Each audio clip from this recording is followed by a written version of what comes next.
name is Ramesh Shivanna. Welcome all of you for the e-conclave on Israel-based precision farming technology and opportunities for Karnataka farmers, organized by jointly Industry Trade Forum, shortly called ITF. This ITF is working towards industry and trade promotion in the state. And Pride Energy Environmental Resource Research Institute, PERI, working on promoting environmental sustainability and agricultural sustainability technologies. I welcome all of you once again. Hassle-free during his COVID pandemic is commendable. Sir, we are delighted to have you with us to participate and share your vision on agriculture, implementing new technologies. Agriculture is the backbone of India economy because 75% it is reduced to 60% of India's population depends on agriculture or agro industries. So let's hear from our beloved Honorable Minister. Sir, over to you, sir. Thank you. Thank you very much. Thank you very much. Namaskar. Namaskar. At the most outset, I am very much thankful to Industry and Trade Forum, especially to the Director of FKCCI and founders ITF, Ms. Ruparani and Ms. Satish, for organizing this online meeting on a very important current topic of precision farming. I am equally happy that our Special Secretary Food and Processing will be presenting his keynote addressing as a member secretary of task force formed by the government of Karnataka on Israel-based technology. I would like to say once upon a time Israel was without water, without this is not known, but now it's leading the entire world in making agriculture and water using of waters. Our government of Karnataka has identified more micro irrigation and precision farming as one of the high priority short-term green growth opportunities for investors and policy action by the state. Need of the hour to promote micro irrigation and precision farming technology more suitable for income generation and beginning of income security to the farmers rather than just using them as a water saving technologies. The dream of our Honorable Prime Minister of India with a slogan for drop more crop under PM-KSY has been focusing on doubling the income of farmers by 2022-23. The precision farming technology with a priority on micro irrigation and protective cultivation ensures improvement in the income of farmers along with sustainability of income. The frontier technology like advanced micro irrigation system, sensor-based computerized irrigation system help in expanding the area under irrigation undertaking pre-monsoon showing saving labor, energy, fertilizer and other inputs costs, thereby improving productivity per unit area and enhancing net farm incomes. In Karnataka, the area under micro irrigation in the year 2005 and 6 was only 1.2 lakh hectares after launching national mission on micro irrigation by Government of India in the year 2005 and 6 to 2013 and 14. Area under micro irrigation was increased to 6.7 lakh hectares in Karnataka. In the year 2014 and 15, the existing national mission on micro irrigation was merged with a new scheme called National Mission for Sustainable Agriculture. Our government of Karnataka is presently having 36 lakhs hectare area, which accounts to be 36% of the total cultivation land in Karnataka. The Karnataka government has developed the roadmap from existing 36% in 2019 and 20 to 45% in 2022 and 50% by 2025. The area under micro irrigation agriculture crops is presently 16 lakhs hectares in Karnataka, which accounts to be 39% of the net irrigated area. Similarly, our government has set a target of increasing area under micro irrigation to 45% in 2022 and 60% by 2025. Under the scheme like National Horticulture Mission, National Horticulture Board, and Comprehensive Horticulture Development Programs, Karnataka has more than 10,000 polyhouses. The average horticulture production is around 8 tons per hectare, whereas the average horticulture production under protective cultivation, it's around 30 tons per hectare. Hence, the micro irrigation, fustigation, and precision farming technologies bring in phenomenal increasing in production. In this regard, Israel, a small country with no conducive climate for farming, is now become the world leader in water technology. In Karnataka, area under micro irrigation has increased on cluster base. For example, Mandya, Mysore, Hassan, Shivamoga, Davangere, Kolar, and Chikmagalur, Gulbarga in northern Karnataka have more areas under micro irrigation. The district of Raichur, Yadgir, and Koppal are identified as highly vulnerable districts. Boosting agriculture livelihoods in these districts by using precision farming technologies can create ripple effects in other sectors of economy. Government of Karnataka has earmarked rupees 336 crores under Pradhan Mantri Krishi Sanchay Yojana PMDC for agriculture. Department during the year 2020-21 to bring an around 2 lakhs hectare area under micro irrigation. Micro irrigation technology were initially developed to irrigate high value greenhouses crops and now become commercially viable for field crops like sugarcane, cotton, tur, maize, ragi, groundnut, etc. after the invention of the inexpensive weather resistant HDFE polyethylene plastic pipes.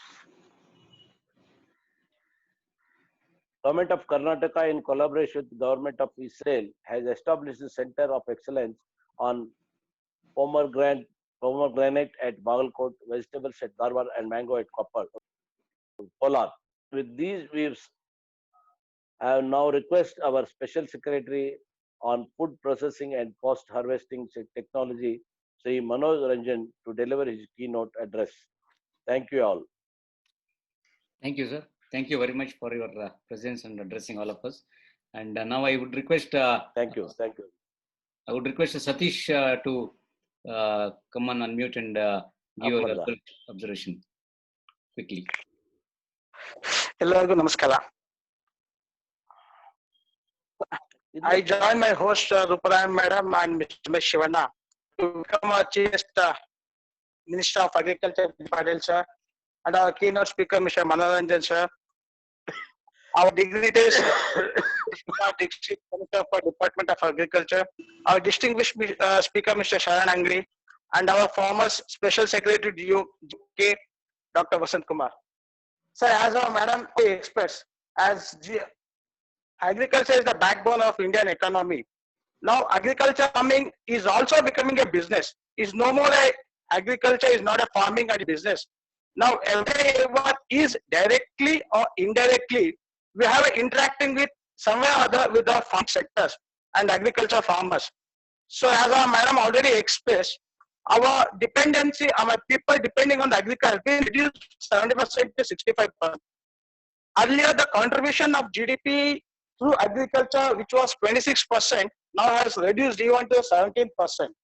So our agriculture need to be improved.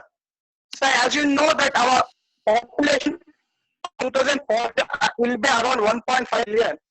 So to have a food for the feed for all this population, we need to improve our green revolution, which was started in 1965. Now we need to add green revolution to gene revolution. So along with that, we need to add a ground revolution, sir. Earlier, the green revolution was there, which was in 1965, and cotton, when the BT cotton was introduced, now the gene revolution has started. And to our groundwater environment, we need to add a ground revolution to it. We need to add to it, sir. So I have a few suggestions where where we can improve our farmers to improve our where we can improve the income, sir. So we have to improve our farmers, we need to have a multi-crops. Now there are so many, like we have a 14 lakh hectares in India where it's been a barren land. So 14 acres is a huge land which can be converted into irrigation land too. To do this, it's very important we should have a river linking. So once you link a river, then the water can be fed to the lakes. Where the lakes, it will help for the underground water. Once the underground water is improved, naturally our irrigation system will improve and the farmers' income will double, sir. So to add it to it, I'll just add few important in the finance sector. So you may be aware that finance, the money is too much in the international market. And I know there is a $40 trillion, which is in the negative interest rate. The fund, they are put it in the bank, then they are paying the interest for it. So these funds can be, like government of Karnataka through government of India, these funds we can get it and we can give the farmers at the 0% interest rate. So I think, sir, this will be the boost to our farmers. So I just give you a few more important points where we can have a cost cutting with better yield. So in 2002, if you remember, 2000, when the earlier government, BJP government was there, when the BT cotton was introduced, there was a strong resistance by the section of society.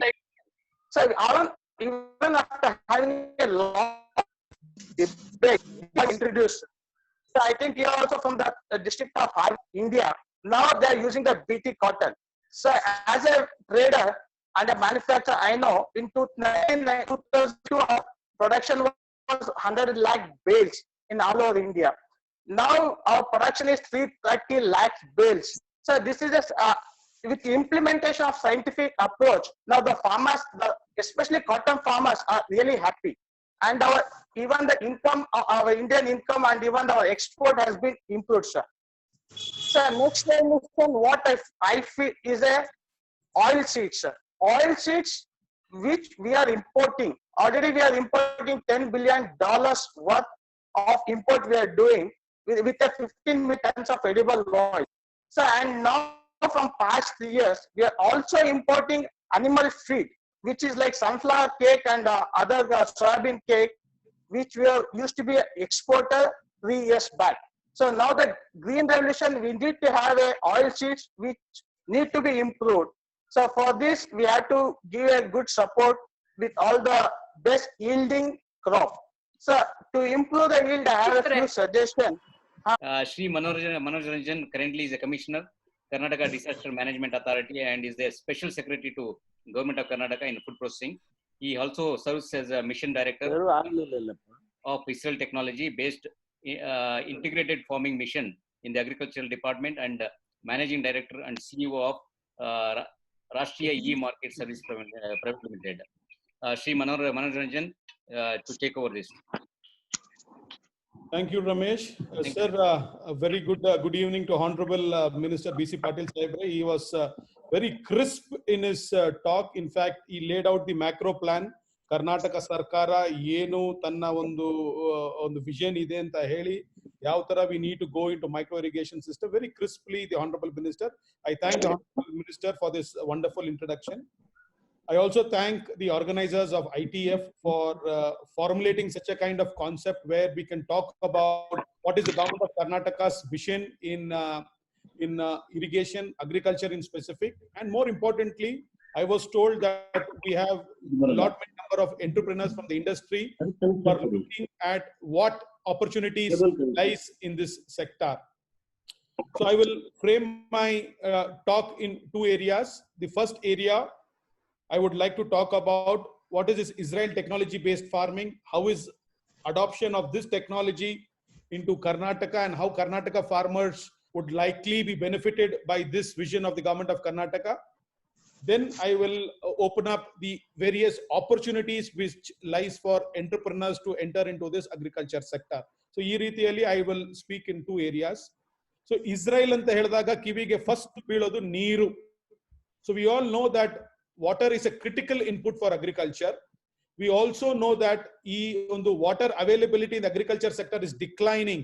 The water table is declining. The water availability for agriculture is declining. Also to the reasons that expansion or urbanization, domestic consumption ಬೇಕಾಗುತ್ತೆ, industrial consumption ಬೇಕಾಗುತ್ತೆ ಅಂತ ಹೇಳಿ. Now, ಒಂದು ಹಿನ್ನೆಲೆ, if you look back how agriculture is being practiced in the traditional method, agriculture in the traditional method is in the command area, we go for conventional surface methods where we follow flooding, furrowing, ಮತ್ತೆ check basins hockey, the water efficiency is pretty low. So this is a statement of fact. So in this development, what we are trying to do is that we're trying to evaluate Israel. Yake Israel anta, if you ask this question, Israel is positioned itself in such an harsh condition where water, where temperature, where soil are very, very difficult. So anta difficult agiruvanta Israel in a situation which is so tough, like in Israel, if they are doing water management, the rainfall is 300 mm. ಆ ಒಂದು 300 mm rainfall ಅಲ್ಲಿ, how are they producing agriculture? How are they exporting 15,000 crores worth of fruits and vegetables? That is the question mark before us. So adakagi, when you say Israel technology, Israel alle ಮಾಡಬಹುದು ಅಂತ ಹೇಳಿದಾಗ ನಮ್ಮಲ್ಲಿ ಯಾಕೆ ಅಂತ ಪ್ರಶ್ನೆ ನಾವುಗಳಿಗೆ ಹಾಕೋಬೇಕು ಅಂತ ಹೇಳಿ, that is why Israel technology ನ ಒಂದು ಎಕ್ಸಾಂಪಲ್ ಆಗಿ ತಗೊಂಡು, ಮತ್ತೆ ಅವರಲ್ಲಿ ಇರುವಂತಹ ಒಂದು holistic approach which Israel forms is a very important thing. They talk about precision farming, they talk about productive cultivation, they talk about automated irrigation, fertigation, and more importantly, reusing water. ಆ ಒಂದು ನೀರನ್ನ, sewage ನೀರನ್ನ treat ಮಾಡ್ಕೊಂಡು reuse ಮಾಡ್ತಾರೆ. These are all standing examples of Israel. So before I start my topic, I thought I should compare Israel and Karnataka. ಈ ಎರಡು Israel Karnataka compare ಮಾಡಿದಾಗ, Karnataka is 9 times bigger than Israel. ಅಂದ್ರೆ our geographical area is 9 times bigger than Israel. ನಮ್ದು cultivable agriculture land ಏನಿದೆ ನೋಡಿ, 28 ಸಾರಿ ಹೆಚ್ಚಿದೆ. That means we are 28 times having more cultivable land than Karnataka, than Israel. Then if you look at the irrigated area, our irrigation area is 17 times more than Israel. Then if you look at all these issues out over here, ನಮಗೆ rainfall ಬರೋದು 2,500 mm ಬರ್ತದೆ. ಅಲ್ಲಿ ನಮಗೆ 30 mm ಇಂದ 300 mm rainfall ಇಸ್ರೇಲ್ಗೆ ಸಿಗ್ತದೆ. So under these conditions, ಅವ್ರದ್ದು export compare ಮಾಡಿದಾಗ 15,000 ಕೋಟಿ ಎಕ್ಸ್ಪೋರ್ಟ್ ಮಾಡ್ತಾರೆ ಅವರು, ಬಟ್ ಕರ್ನಾಟಕದಿಂದ 10,000 ಕೋಟಿ ನಾವು ಎಕ್ಸ್ಪೋರ್ಟ್ ಮಾಡ್ತೀವಿ. ಸೊ ಇದ್ರದ್ದು ಬಹುಮುಖ್ಯವಾಗಿ, if you look at what is the reasons for such a low output and exports being such low, ನಮ್ಮ ಔಟ್ಪುಟ್ ಏನಿದೆ ಪ್ರತಿ ಟನ್ ನಾವು ಕಂಪೇರ್ ಮಾಡಿದಾಗ ಬಹುಮುಖ್ಯವಾಗಿ, if you compare our agriculture crops, let us say for example, pomegranate ಅಲ್ಲಿ Israel ಅಲ್ಲಿ 48 metric ton 1 ಹೆಕ್ಟೇರ್ಗೆ ಸಿಕ್ಕಿದ್ರೆ, ನಮ್ಮಲ್ಲಿ 10 ಮೆಟ್ರಿಕ್ ಟನ್ ಇಂದ 12 ಮೆಟ್ರಿಕ್ ಟನ್ ಸಿಗ್ತಾ ಇದೆ ನಮಗೆ. ಮ್ಯಾಂಗೋ ಅವ್ರ ಹತ್ರ 35 ಇಂದ 40 ಮೆಟ್ರಿಕ್ ಟನ್ ಸಿಕ್ಕಿದ್ರೆ, ನಮ್ಮ ಹತ್ರ 27% ಅಂದ್ರೆ ನಮಗೆ ಒಂದು 15 ಮೆಟ್ರಿಕ್ ಟನ್ನೇ ಸಿಗ್ತಾ ಇದೆ. ಸೊ ಈ ರೀತಿಯಲ್ಲಿ ಕ್ಯೂಕಂಬರ್, ಕಾಟನ್, ಮೇಜ್ ಇವನ್ನೆಲ್ಲ ಕಂಪೇರ್ ಮಾಡ್ತಾ ಇದ್ರೆ, ನಮ್ಮ ಒಂದು ಇಳುವರಿ ಏನಿದೆ, our yield per hectare compare to Israel, we are 20 to 25% only. So if you follow the holistic method of precision farming, integrated protective cultivation, you may increase the yield to our farmers. ಜೊತೆ ಜೊತೆಯಲ್ಲಿ the government of Karnataka constituted a special mission known as Israel Technology Based Farming to understand Israel model, and ಆ Israel model ಅಲ್ಲಿ ಯಾವ್ದು ಸೂಕ್ತ, water is suitable for ಕರ್ನಾಟಕನ fix ಮಾಡಬೇಕು ಅಂತ ಹೇಳಿ ಡಿಸೈಡ್ ಮಾಡಿದ್ರು. ಆ ಹಿನ್ನೆಲೆಯಲ್ಲಿ 4 ಅಂಶಗಳನ್ನ, I want to bring 4 important points on what Israel technology is. First and foremost, the water use efficiency in Israel is very, very high. When I say it's very, very high, it is going up to 85 to 95% of water use efficiency. This is to the reason that they follow abundant micro irrigation. The entire agriculture in Israel is based on micro irrigation only. Second, the way they harness water, conventional method ಇರಬಹುದು, ನಮ್ಮ rain water harvesting ಇರಬಹುದು, ಅದ್ರ ಜೊತೆಯಲ್ಲಿ non conventional method ಏನಿದೆ, ಡಿಸಲೈನೈಸೇಷನ್ ಇರಬಹುದು, reusage of saline water ಇರಬಹುದು, reusage of sewage water ಇರಬೇಕು. They are par class. So water use ಎಫಿಷಿಯನ್ಸಿಯಲ್ಲಿ they are leaders. Technology in agriculture ಅಂತ ಬಂದಾಗ, the way they leverage IT is enormous for us to appreciate. ಅಂದ್ರೆ they have got systems where they talk to space technology. Space ಅಲ್ಲಿ ಇನ್ನು ನಾಳೆ ಏನ್ ಮಳೆ ಬರ್ತದೆ, ಇನ್ನು 15 ದಿವಸಕ್ಕೆ ಏನ್ ಮಳೆ ಬರ್ತದೆ, ಆ ಫೋರ್ಕಾಸ್ಟ್ ಮಾಡೆಲ್ ನ ಇಟ್ಕೊಂಡು ಇಲ್ಲಿ ಬೆಳೀತಾ ಇರುವಂತ ಕ್ರಾಪ್ ಅಲ್ಲಿ ಎಷ್ಟು ಮಾಯಿಸ್ಚರ್ ಪರ್ಸೆಂಟೇಜ್ ಇದೆ, ಅಟ್ಮಾಸ್ಫಿಯರ್ ಎಷ್ಟು ಮಾಯಿಸ್ಚರ್ ಪ್ರೆಷರ್ ಇದೆ, ಏನು ನಾವು ಕ್ರಾಪ್ ಆಗ್ಬೇಕು, ನೀರು ಇವತ್ತು ಬಿಡುಗಡೆ ಮಾಡಬೇಕಾ, should we water it today, should we fertilize it today, should we put insecticides or pesticides today. The decision is made on a calculated manner, taking space technology, IT related data sets, and then helping the farmer to decide what to do, when to do, and why to do. You have very interesting advancement in mechanization, automation, automatic computer ನೀರು ಬಿಡ್ತಾರೆ, computer ಅಲ್ಲಿ ಔಷಧಿ ಹೊಡಿತಾರೆ, ಗೊಬ್ಬರ ಹೊಡಿತಾರೆ, drone technology use ಮಾಡ್ತಾರೆ. ಒಂದು chip ನ ಹಸು ಮೇಲೆ ಹಾಕ್ಬಿಟ್ಟು they put a microchip on a cow.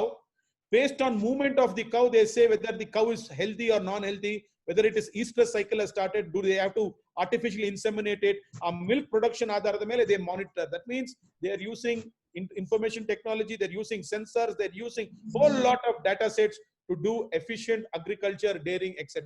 So this technology is huge, where you can actually lock, stock and barrel pick from Israel and give it to Karnataka.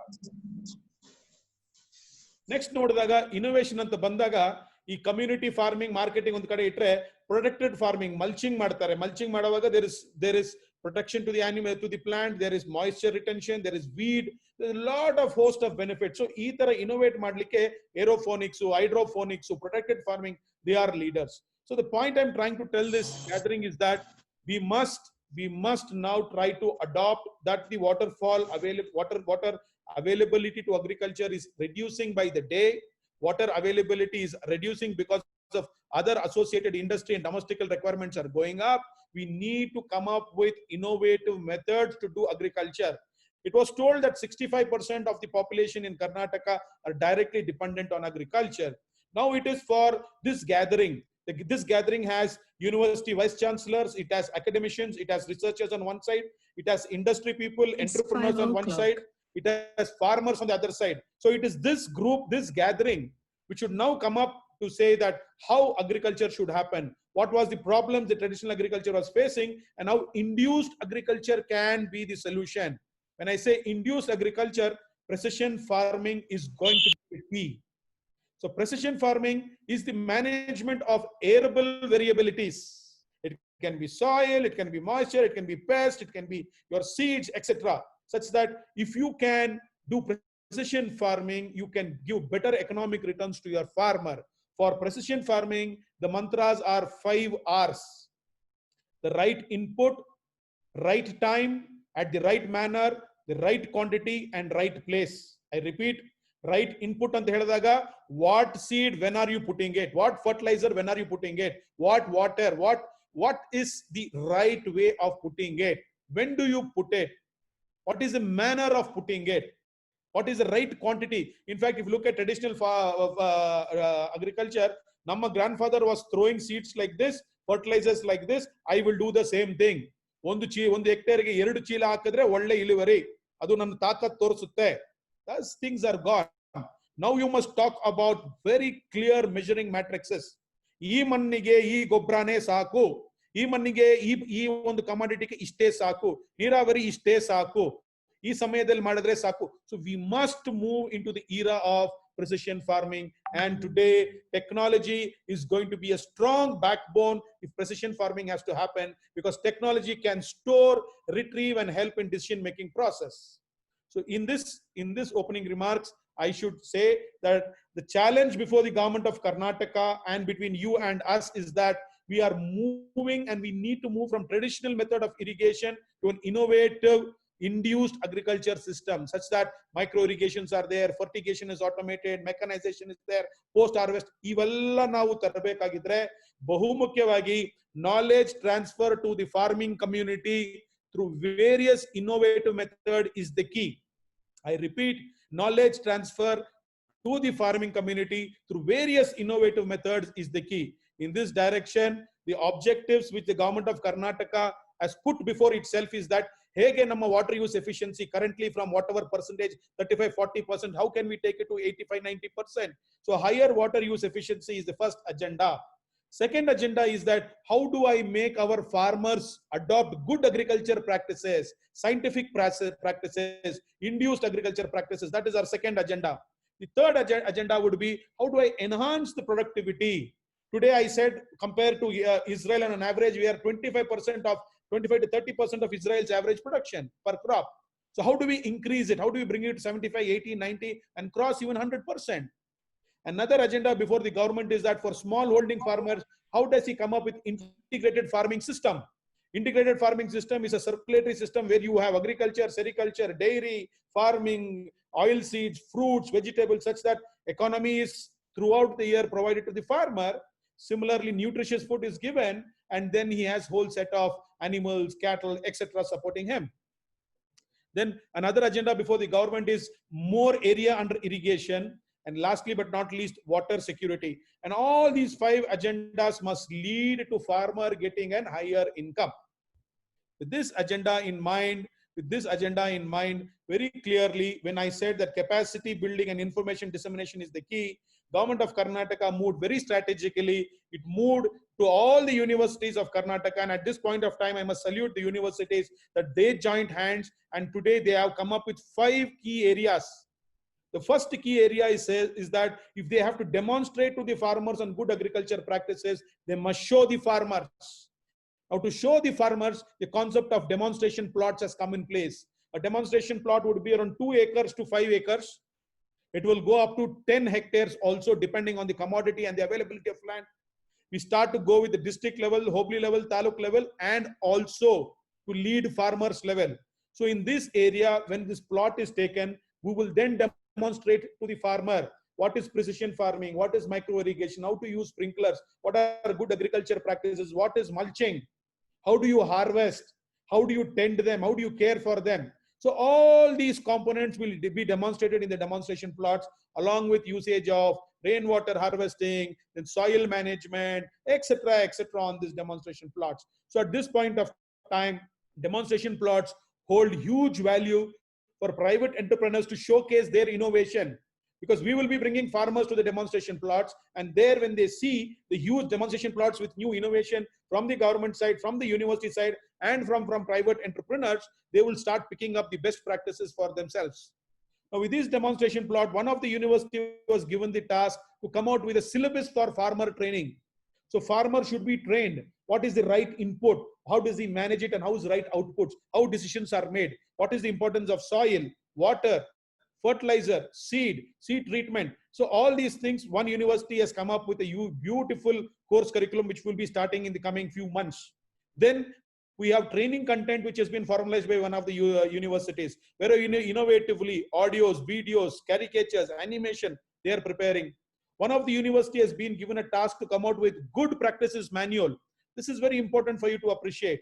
The good practices manual today will talk that if a farmer is going to grow tomato, if he's going to grow tomato in Kolar, in Agraharam, Sanganhalli village, what is the soil type there? How much of water he must release? What is the type of drip irrigation he must possess? When should he do fertigation? So end-to-end solution, how much of water, how much of crop, what to do, right way, right manner will be told through this good practices manual.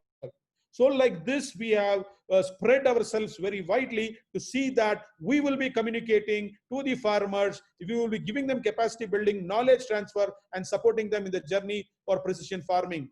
Like this, we will attempt to see that the farmers' input cost, inputs I say again, seeds, fertilizers, agrochemicals, water, and labor.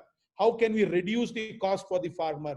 And again, some improvement managed practices, land. How does he cultivate his land, mulch his land, keep it? How does he use water more efficiently? Integrated pest management, nutrient management, disease management. How can he diverse the integrated farming? So those components we are going to bring to him. And in better output management, we'll be talking about post-harvest handling, value addition, agro-processing industries, and contract farming, and linking to the markets. So this is the large umbrella which the government of Karnataka has put itself for helping farmers adopt Israel-based technology, precision-based farming, productive cultivation, and enhance their income. I'm coming to the second part of my presentation, which I was told by the organizers that there will be entrepreneurs and industry workers who would like to look at what opportunity lies for them in this sector. First and foremost, when I gave you this component that we are moving from traditional to an induced agriculture system, the most important thing is information technology. Now, if you look at a Google app, and if you want to go from one place, it tells you take a right here, take a left here, it is crowded here, and it makes you reach the point. On the same basis, there is a huge opportunity for any IT company to now decipher the knowledge which the universities have got in the form of manuals, make them into a mobile app, put it on the farmer's farm top, and then we'll help him decide, Nano, where am I standing today? Which crop is suitable for me based on the soil type? What is the rainfall pattern of the very location I am standing? Then when I choose this tomato or brinjal or lady's finger or paddy, it should tell me when should I start my watering, when should I start my fertigation. It should give alarms, it should give advisories, agronomical based advisories as well as weather based advisories. So this is a huge opportunity for entrepreneurs to start with making very precise mobile app hand based advisories to the farmer, which will culminate a lot of technical knowledge, agronomical advisories, weather advisories, and help the farmer in his farming. The second sector is automation and mechanization. Huge amount of automation has happened in Israel and in other countries also, be it dairy, be it poultry, be it agriculture. Now to bring that technical knowledge, bring that mechanization, modify it, customize it for Indian market, trust me, there's a huge, huge potential. Starting from sowing to harvesting and storing, there are huge potential in the era of automation and mechanization. So your indigenous technical knowledge can be used, adopted, learn from those practices, customize it to the Indian market. There is going to be a huge industry opportunity in this area. Then I'm talking about promoting integrated farming practices. So here you must come with combinations. There are 10 agroclimatic zones. There are different necessities, different models. What should I grow? What I should grow? So you should go into very clear advisories for these people, what they should grow, how they should grow. And trust me, agri consultant services will be a huge, huge opportunity under the aegis of precision farming and protecting farming. If you have an agri consultant services, there are big farmers immediately who are affordable, who can pay for your services. You will be advising them. You will have a set of 100 agri graduates, horti graduates under you, and they will go to the farm. They will advise farmers how to grow, and then there's a huge business opportunity. They can become crop specialists. So under this aegis of new age or new era agriculture, there is going to be these many opportunities. Now we have put greenhouses and polyhouses.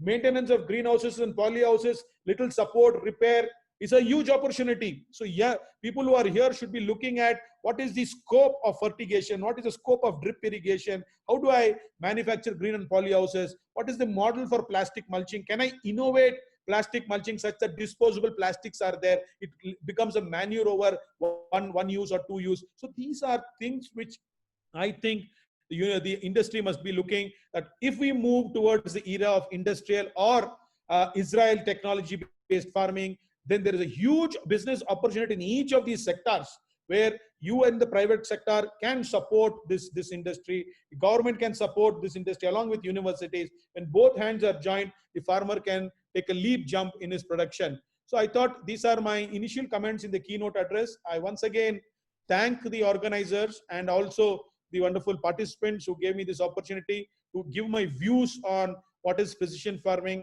how we plan to adopt it in Karnataka. So thank you. Thank you, sir. Thank you very much. It's a very inspiring speech, and we really understood a lot of things actually from you. Thank you very much for your keynote address. Thank you. Now I would request Mr. Vasant Kumar, Dr. Vasant Kumar. He is a former Special Secretary to Government of Karnataka. And we have a panel of speakers. Dr. Sharan Angadi. Good evening, everybody. Sir, respected Honorable Minister for Agriculture, B.C. Patil ji, my senior colleague and sir, Mr. Manoj Rajan, the organizers, Mr. Ramesh, Rupa Rani, my co-speakers and panel discussion, Sharan Angadi, Agriculture Commissioner, and all the audiences. So after Dr. Manoj Rajan's exhaustive and very precise speech, there is not much to speak about. However, being former Special Secretary and presently being a farmer, I like to put few points. That is, as rightly said, agriculture is no more cultivation of crops.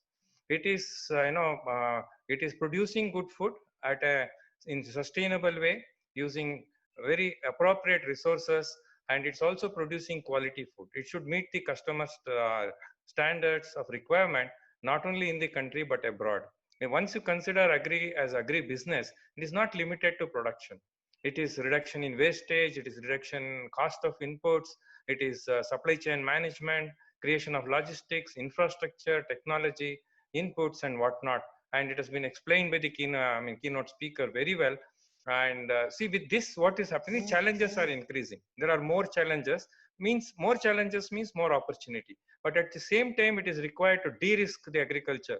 The risk in agriculture starts from production, whether to get inputs, technology, right time of operation, what is labor force, automation. So of course, the answer is there using the better technology, automation, maintenance services, and in giving, most of them are not giving importance today to harvest and post-harvest technologies.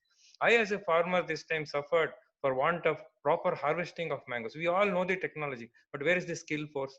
All of them just hit the tree and then tree of mangoes will fall and they bring it to the market. But when you want to harvest in the right way, the skilled labor force is not there.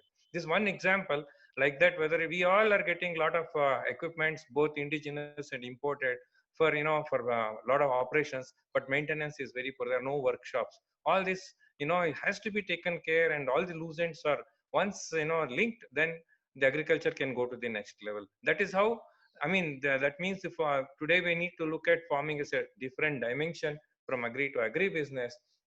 And there are many, many more stakeholders. You name a field, they got a role. Whether it's a law graduate, they were asking, what is my role? See, today in international trade, barriers are there. Patenting is there, registration is there, legal issues are there. Like that, food processing regulators are there, satellite technology, biotechnology, nanotechnology, mechanical engineering, mechatronics, you name the field, they got a lot of role to play. Sir has already explained about need for IT. I mean, role of IT and other automation and other things. There is no need to elaborate on those things. So when moment the financial supporters are required, budget is required, venture capital is required, then infrastructure providers are required, technology disseminators. So the opportunity, you name the field that has got an opportunity in agriculture. Only thing is we need to look at them, what we can do to agriculture. Moment they do it, it is possible to do it. And I rightly said, farmers have to be exposed to all these things. It's not, farmer cannot limit himself to cultivation.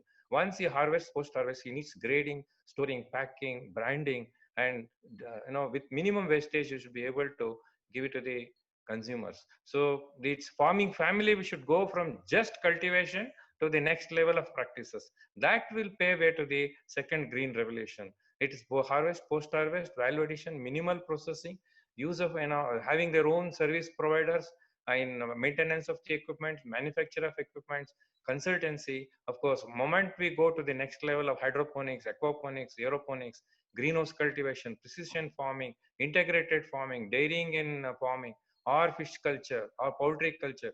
Today, the farming has unlimited scope, where some people call, what is modern farming? What is technological advances? Some call Vedic farming is good, some say natural farming is good, somebody else says organic farming. Still many more go to the modern farming techniques of precision farming, or hydroponics, aquaponics. So and somebody says agroforestry.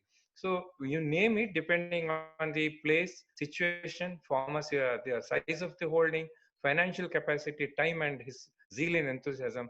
There is scope for diversifying agriculture into many fields. Call it modern, call it technological. And once you have that, knowledge providers, service providers, and financial providers, it can take it to the next level. But what I want to say most is, you need to have passion. In addition to having technology, knowledge, whatever you call it, unless we have passion, this field is difficult to succeed. But what I want, because I've been associated as a technical advisor in FKCC and several forums from last 6 years, even after retirement, and also farmer, it is the industrialists should come forward. Most of the industries are still into trade and very few are into manufacturers, but they don't have a connect with the farming or farmers. Very few people have a connect with the farmers. They should go back to the roots, understand the problems of the farmers, come out with very, very economical packages, machines. For example, today harvesting coconut is difficult. Harvesting, I told you already about mango. Arecanut is difficult. Palm oil is difficult. There are no tools for this. And whenever we talk more about tractors and tillers or some light equipments which are not very effective. We need to go for robotics, which has got sensor-based things, which can work through infrared. Harvesting operations are becoming difficult, even a crop like coffee, pepper and all. Very, very expensive. Spraying is becoming expensive because want of skilled manpower. They have to climb to the tall thing. There are no proper people to do it. The labor force is, moving towards urban. Maybe this COVID thing is bringing them back, but still they are not in a mood to come back to the farming. They are staying. So, see, opportunities are unlimited. With the advance in technology, the fields are diversified. More and more fields are coming to agriculture. That means more and more stakeholders. Every stakeholder has got a role in agriculture, provided looks into that. And with this, there will be a good connection between farmers, scientists, industrialists, financiers, and name many stakeholders. I think with this, I just want to conclude and give it to my other colleagues. Thank you for giving me an opportunity. I don't want to take more time since there's already good speakers who have given enough thought about it. Thank you. Thank you, sir. Thank you very much. Now I would request Dr. Sharan. So can we? Yeah, hello. Am I audible? Can you hear me? Yeah, we can hear, sir. Yeah, good evening all of you. And I had a little difficulty in the beginning connecting. There was a connection problem. I could hear part of what Shri Manoj Rajan said.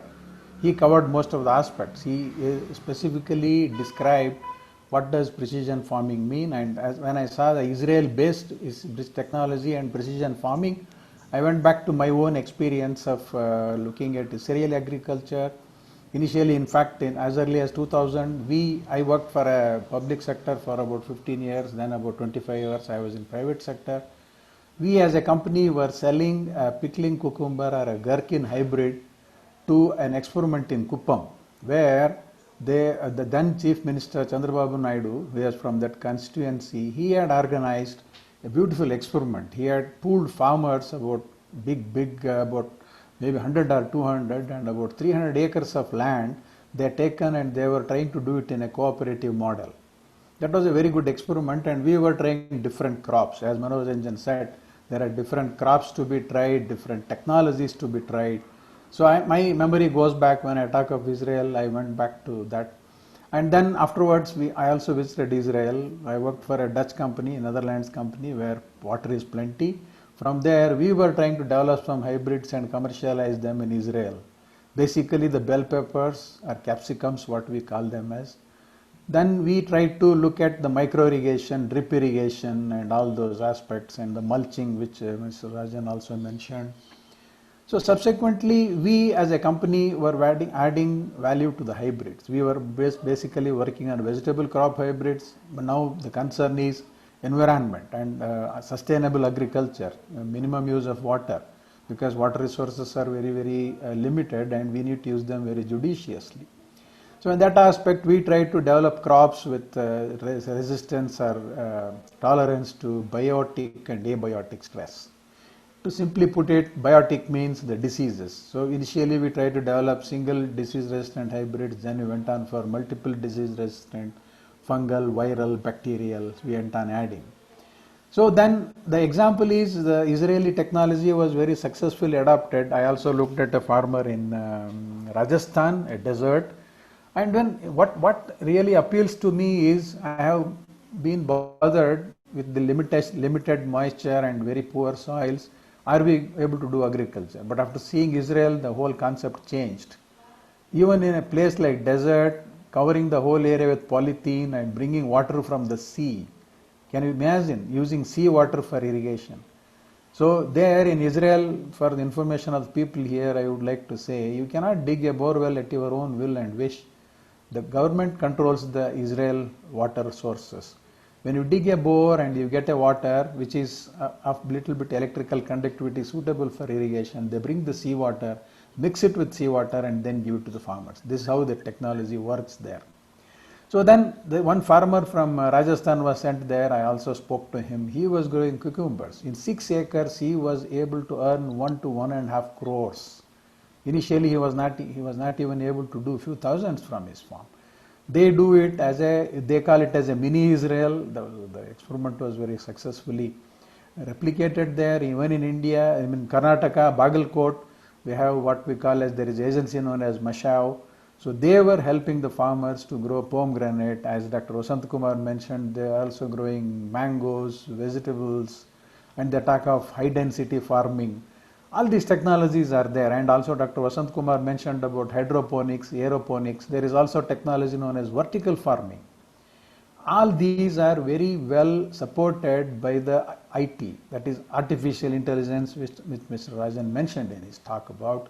So there are opportunities. Then I look at the options, because as I said, I worked in both public sector as well as private sector. I see there is a good possibility to join hands, which already Manoj Rajan also mentioned this. So I very well like that idea, because unless we work together in collaboration, joining hands, the universities have a lot of technologies, and as he said, there are many people who will be deployed, and private companies can involve in such forwarding of technology or popularization of technology.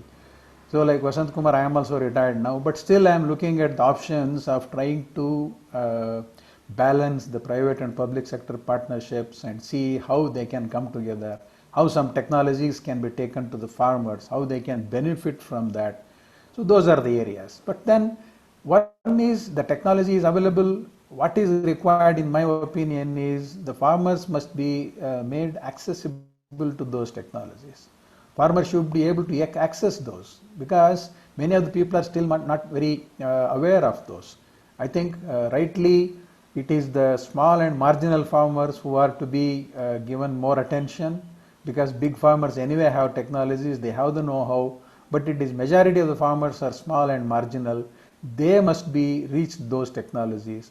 What is required is the extension personnel. I asked one of the farmers, what do you think about the technology? He said, technology is available, but who is bringing it to us? Then I asked him what we should do. Then he said, you must have a powerful, effective, and he used several other adjectives, extension service. Somebody should come and teach me how to do it. So this is a real need. Despite all our progress which we have made, technologies we are talking, farmers are still to be educated. Okay, hydroponics is there, aeroponics is there, vertical farming is there, but who is teaching them? Who is telling them? What are the do's, what are the don'ts, how to carry it forward? These areas I think need to be looked into. So I think in the 10 or 15 minutes I can go on like this, but then what I feel is, what is required is a very effective public and private partnership.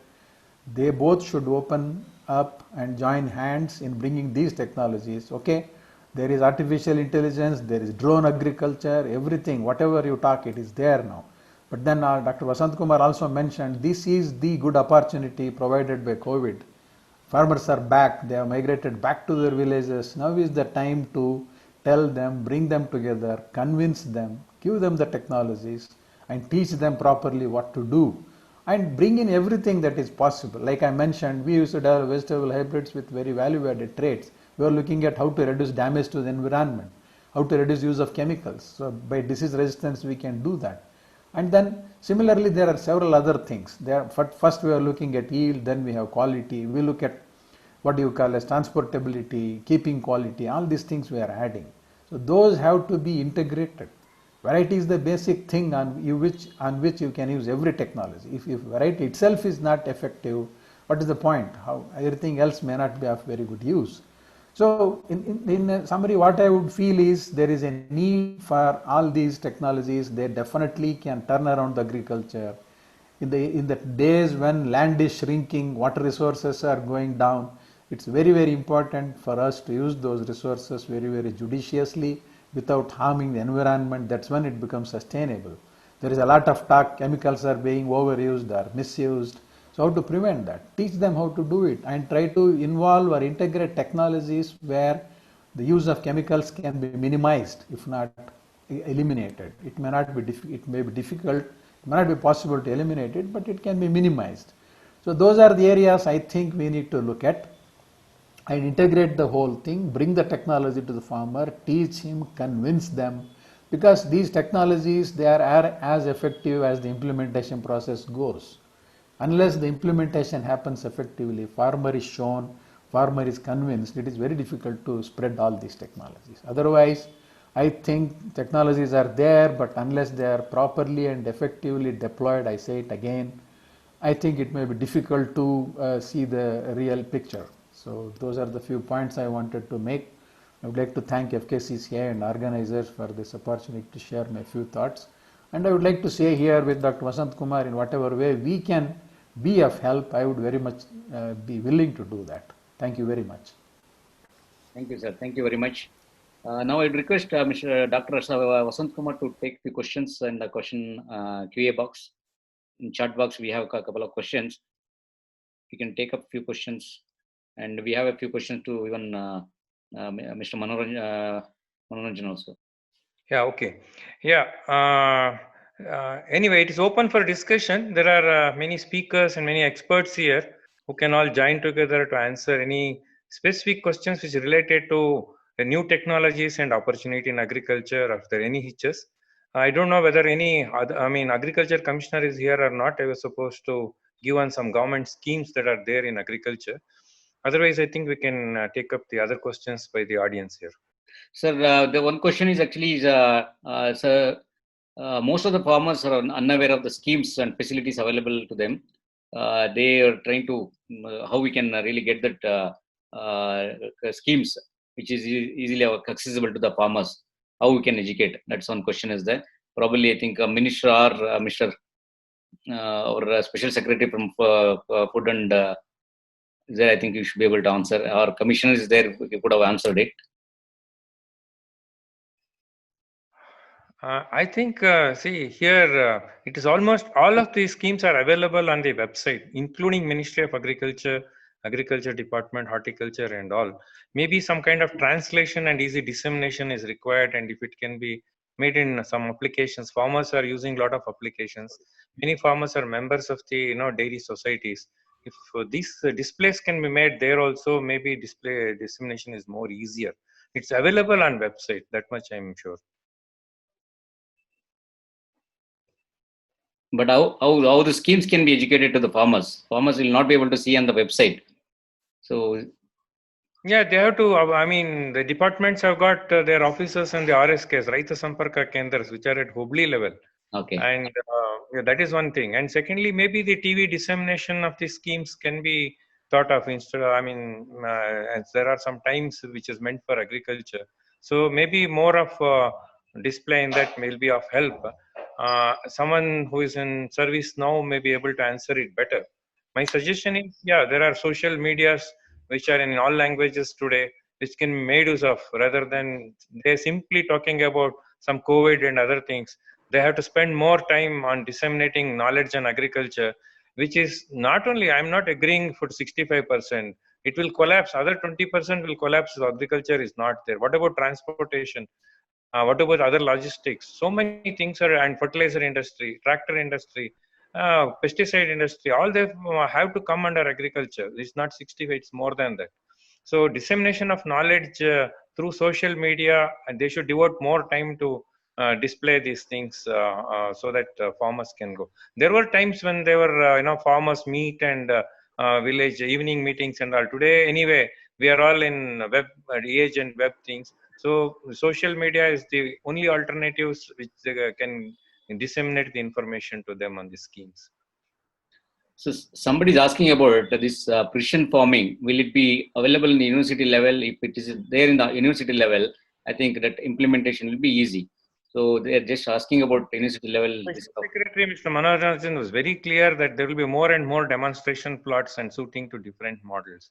So the information will be more, demonstrations will be more in number, but however, if anybody is interested, it's better they register with the, with the universities to get more information. There are training programs. They have to attend the training programs to get into the knowledge. Of course, I add to this, it is not just enough if they know about precision farming.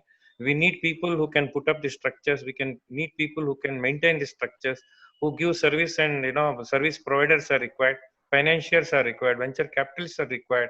So I already, as I told you, many stakeholders are there. It is better to prepare a model with the different stakeholders and make available. And when all of them join together, only it is possible. Otherwise, today, when we go to the bank, they say farmer is a defaulter. Technology is available, but proper manufacturing facilities are not there. It may take some time. It is where the entrepreneurs should join together. I also request the industry players to join hands in creating this kind of infrastructure from farm grade to the terminal market. That is very essential in both construction as well as after sales service. So there is a one question on food parks in Karnataka is neglected. Food park and cold storage chains are highly underutilized.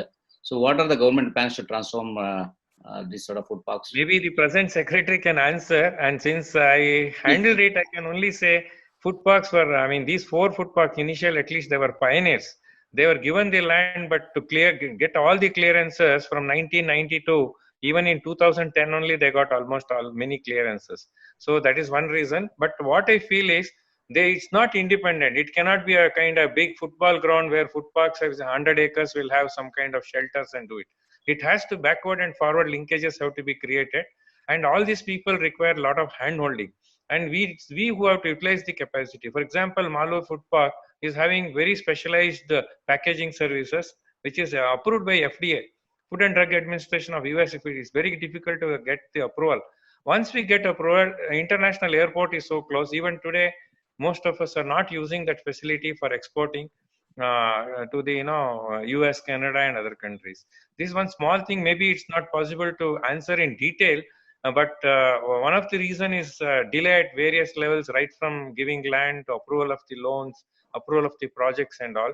And now at least it's time that we use our these facilities for at least in places where it is completed. As far as Hirion and Malur is fully complete and can serve the people.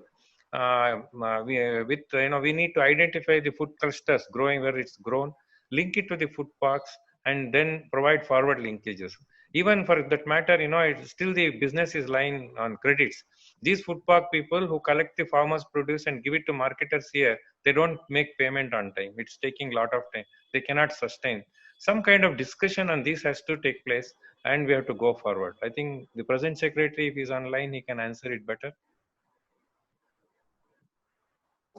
Yeah, I don't think so. He's there. Yeah, I think he's not there. Anyway, we can pass on this. See, one thing we can take as organizers, we can note down the question, write to them. He is very capable, very competent and cordial. He will answer that, because we need to have a meeting. As trade bodies need to take this issue with the government. We should not leave it to individuals who have started this food park. Yes. That's the big bane. Their voices are not heard properly. Yes. Sir, have you noted this question? Yeah. That's why we conducted this meeting, so that from here we will take it forward. Yes, sir. So from this platform, definitely we'll take up these questions, and we have many more questions more on suggestions, and there are some people speaking about these grievances. The ಕೃಷಿ ಇಲಾಖೆಯಿಂದ ರೈತರಿಗೆ ಸರಿಯಾಗಿ ಮಾಹಿತಿ ಸಿಗ್ತಾ ಇಲ್ಲ, ಮತ್ತೆ ಕೆಲವು ಏಜೆಂಟ್ಗಳು ಬಹಳ ಇದ್ದಾರೆ. ಈ ತರ ಎಲ್ಲ ಬಹಳ ಕ್ವೆಶ್ಚನ್ಗಳಿದೆ. I think those things have to be addressed to the commissioner and people who are in chair today. May not be possible for organizers. You can make a list of it and pass it on to minister, secretary, and the commissioner. If it is related to horticulture department, it can be sent to horticulture department also.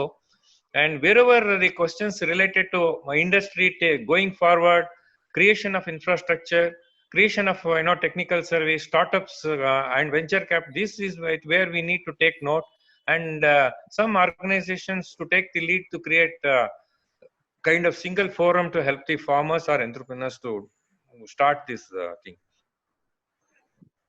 Thank you, sir. Thank you very much. I think we are done with the questions, important questions. Now, yeah, Ramesh, you can conclude. Yeah, I will. Satish, or another remarks idya?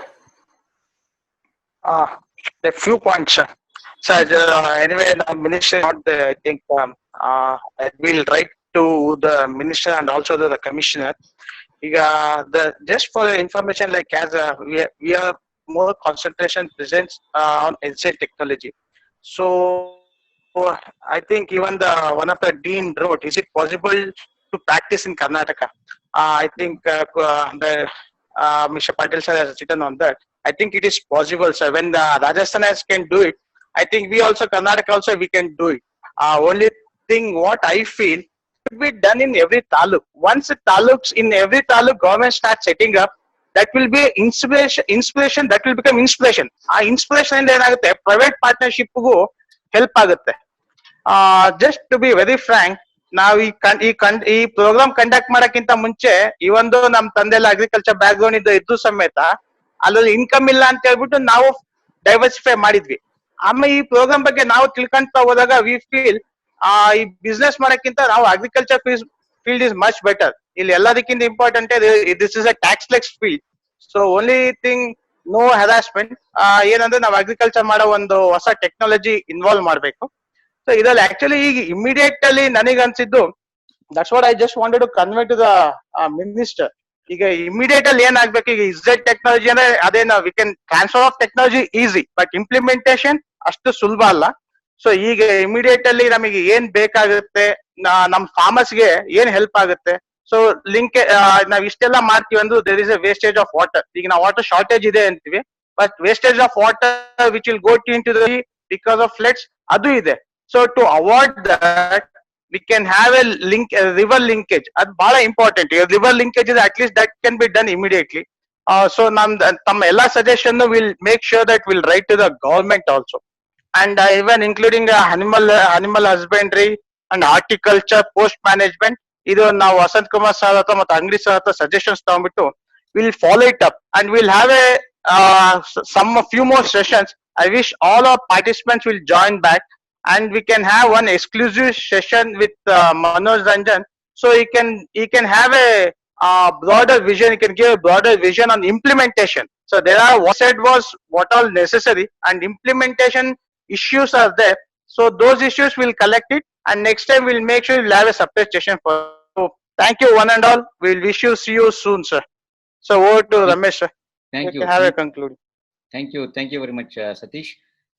I think today is actually that the session. I think we have a maximum number of people who registered and trying to join this event, which we never seen any of events which we have done.